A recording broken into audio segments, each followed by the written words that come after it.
Los países centroamericanos sufren los impactos de la minería metálica. Las empresas mineras intervienen en los territorios, dañando sus ecosistemas, deforestando los bosques, contaminando ríos, aguas subterráneas, suelos y aire, afectando la salud de la población, principalmente de niños y niñas, y respetan las formas ancestrales de organización y decisión de las culturas, presionan la reubicación de las poblaciones y obligan a cambiar de actividades, provocando la división de las comunidades. Más de la tercera parte centroamericana está concesionada a las empresas mineras. Existen 75 proyectos en explotación y 438 proyectos en exploración. Estudios técnicos reflejan los impactos de la minería en todos los países centroamericanos. Algunos de ellos: en Guatemala, contaminación de la quebrada seca con metales pesados, enfermedades de la piel en niños y niñas, impacto en la seguridad alimentaria y más de 100 casas alrededor de la mina Marlin con grietas y rajaduras. En Honduras, contaminación del río Lara y lago Yojoa con metales pesados. En la comunidad El Pedernal, 8 de cada 10 habitantes padecen de enfermedades de la piel y las vías respiratorias. En El Salvador, la etapa de exploración provocó división en las comunidades y competencia por el agua. En Nicaragua, el río Mico contaminado con aluminio y manganeso por encima de lo permitido en las normas internacionales. En Costa Rica, contaminación con aguas cianuradas en la quebrada Turbina y río Lagarto. En Panamá, deforestación del Cerro Petaquilla y afectación de los ríos Molejones, San Juan y Turbe. ¿Puede un país prohibir la minería metálica y el uso de cianuro? ¿Pueden todas las fuerzas políticas de un país aprobar una ley que prohíba la minería? La respuesta es sí se puede.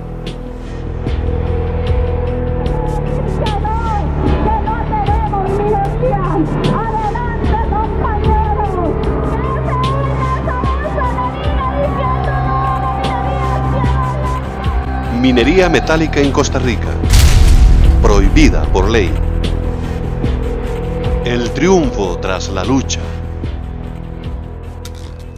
Las distintas fuerzas políticas de Costa Rica se pusieron de acuerdo y aprobaron una ley que prohíbe la minería metálica y el uso del cianuro.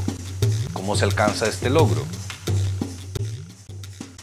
Las comunidades tomaron conciencia de los impactos sociales y ambientales de la minería metálica. Esos impactos fueron socializados por diversos medios. Florece la participación ciudadana, surge la organización y el trabajo en redes, que lleva a la realización de diversas acciones que hacen crecer la opinión pública, la cual presiona a los que gobiernan a aprobar la ley. La aprobación de la ley que prohíbe la minería en Costa Rica ha sido un proceso de muchos años y de muchísimas y diversas luchas. Costa Rica, al igual que muchos otros países, ha sufrido los impactos de proyectos mineros. Las empresas mineras llegaron ofreciendo trabajo, bienestar, progreso y desarrollo para las comunidades. Pero una vez que iniciaron los proyectos, se olvidaban de aquellos ofrecimientos y promesas y empezaban a surgir los conflictos. Uno de los primeros impactos negativos de los proyectos mineros fue la división de las comunidades. Y esta división se origina pues basada en intereses diferentes. Hay un sector que es el comercial, el sector que lo que le interesa es el dinero, y hay otro sector que es el que le interesa el futuro de sus hijos, el que le interesa el ambiente, el que le interesa el agua que nos tomamos, el que le interesa los bosques. Una vez que apareció la propuesta minera con sus ofrecimientos falsos inclusive, ¿verdad? Entonces fue generando como una división entre las comunidades, entre los pobladores. Se han metido en comunidades muy pobres donde ofrecen el moro y el oro, y en último término prácticamente que impiden que el Estado invierta para mejorar condiciones, para justificar de ellos su presencia. Eso lo que ha traído es un subdesarrollo, o sea, un retroceso en las comunidades. Siempre están dentro de la comunidad la gente que se cree el cuento de los billetes, se cree el cuento de que la plata va a correr por los caños, ¿verdad? Y es gente que empieza a funcionar como peones de la empresa minera y del gobierno para minar esa resistencia. Otra promesa que hicieron las empresas mineras a las comunidades fue que trabajarían con tecnología de punta para no dañar el ambiente. Pero conforme explotaban, aparecía la contaminación del agua, de la tierra, del aire y del paisaje. Los principales impactos ambientales que genera la actividad de minería de oro a cielo abierto es la transformación total del ambiente. O sea, tenemos un gran impacto sobre la biodiversidad existente. Hablemos biodiversidad desde lo que es el bosque, como lo es también la fauna y también la biodiversidad acuática. Esto porque transforma totalmente, o sea, hay cambios de cursos de los ríos, pero también porque genera muchísimo arrastre de sedimentos y muchísimo, o sea, el riesgo por la contaminación química es elevadísimo. Va a ser 15 años. Cuando fue contaminada esa quebrada por primera vez, que duró varios años contaminada. La pérdida que yo tuve fue muy grande porque a mí se me murieron vacas y la empresa nunca me recuperó nada, nunca me dio nada. No se conoce un solo proyecto en Latinoamérica de minería de oro en el cual uno puede decir que sea un proyecto ambientalmente sostenible, no se conoce. El destrozo que han hecho es de tal magnitud que queda completamente inhabilitado para cualquier proyecto de desarrollo turístico que las comunidades, que las personas, que las familias puedan implementar. Conforme la gente se informaba de los impactos que provoca la minería metálica, se empezó a organizar, a reunirse, a planificar visitas, se integraron en redes, se elaboraron materiales y realizaron muchas otras acciones de comunicación y educación que tuvieron como propósito detener el proyecto. A nivel local se organizaron muchos sectores de campesinos, sectores de dirigencia de acueductos rurales, mucho de la iglesia también, sobre todo del ámbito de la pastoral social y la pastoral juvenil y grupos ambientalistas. Ha habido de todo, ha habido desde volantes, desde reuniones en las comunidades, pasando por ahora la utilización de las tecnologías más modernas, ¿verdad? Con internet, con YouTube, con Facebook, con Twitter, o sea, pero en realidad básicamente ha sido una cuestión de saber comunicarse en el nivel que haya que comunicarse. Esto no es fácil, o sea, es una guerra que muy bien, nosotros terminamos ganándola, pero perdimos montones de batallas, recursos de amparo, que nos alegrábamos porque ganábamos un recurso de amparo. Y nos entristecíamos porque perdíamos otro recurso de amparo. Uno de los frutos grandes fue dejar sembrada la semilla de esa certeza de que la minería no nos ayuda como país, ni nuestras comunidades se deben nunca permitir. Las personas involucradas en esta lucha contra la minería coinciden en que cuando la población tomó conciencia de los daños que causa la minería metálica, se organizó en defensa de su territorio y de sus derechos. Esto los llevó a presionar a los representantes políticos a tomar la decisión de aprobar la ley que prohíbe la minería metálica y el uso del cianuro.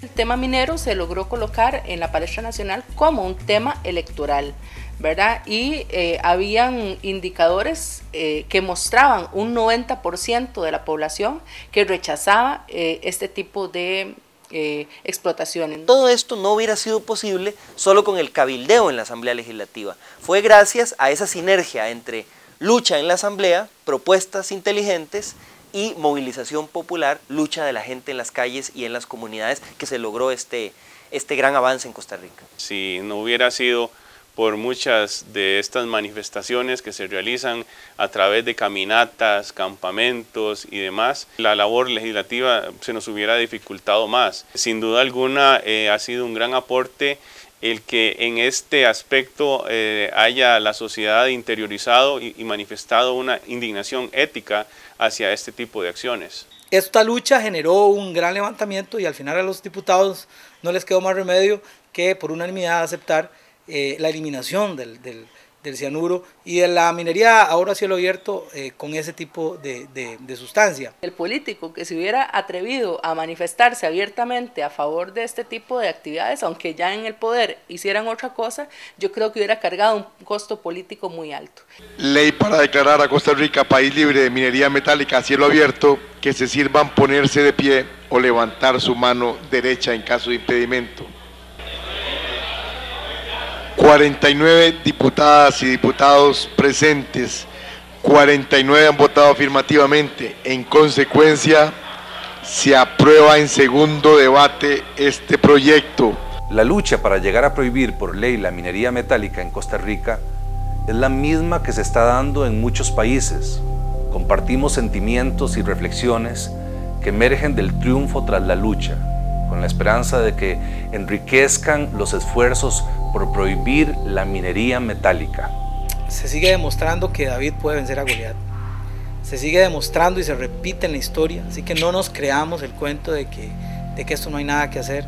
Yo sé que las realidades, digamos, de este país con respecto a otros son diferentes, ¿no? Uno no puede tratar de calcar una experiencia, ¿verdad? Nos sentimos más que ticos, nos sentimos centroamericanos, nos sentimos latinoamericanos en estas luchas por la vida. Son más de 500 años que han venido arrinconándonos, arrasándonos, quitándonos de nuestras tierras. Primero que nada, tratar de convencer, de educar, de formar a la niñez y a la juventud, porque ellos son exactamente el brazo fuerte de la lucha. En última instancia, ellos son los que van a determinar si se hace una cosa o no se hace. Yo sé que en otros países es mucho más duro defender esto, incluso hay gente que ha tenido que dar la vida por este tipo de cosas. Siempre hay una esperanza, siempre hay un camino, siempre hay una manera.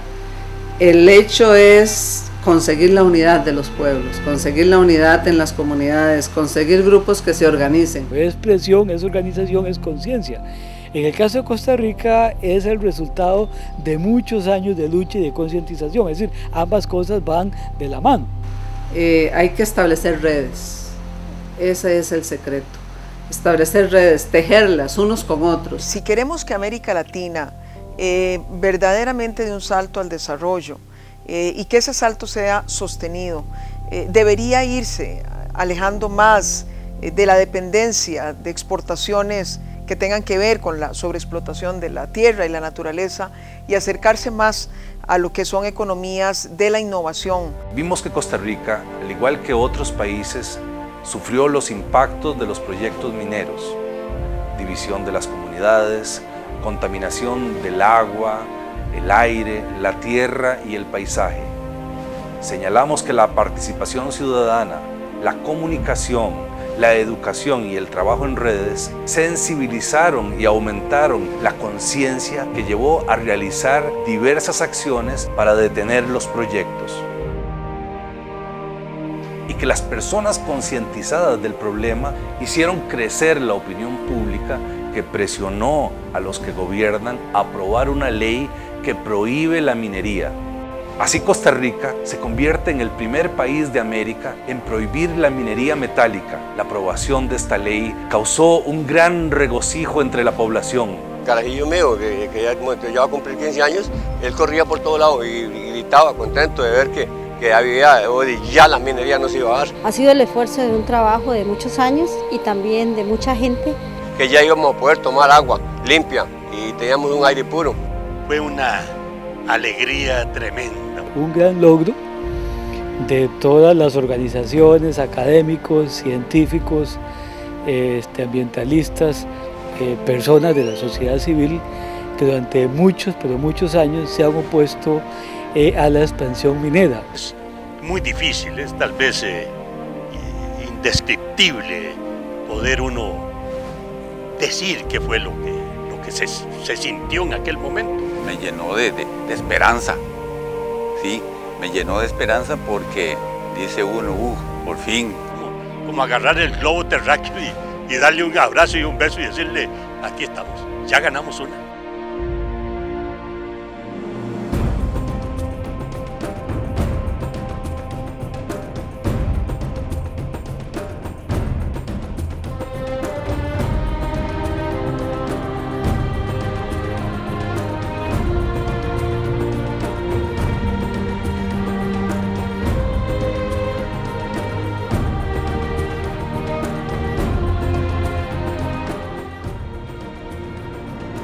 la esperanza de que esta ley que prohíbe la minería metálica abra el camino para que muchos otros países logren leyes similares por respeto a sus derechos y en defensa de sus territorios y recursos.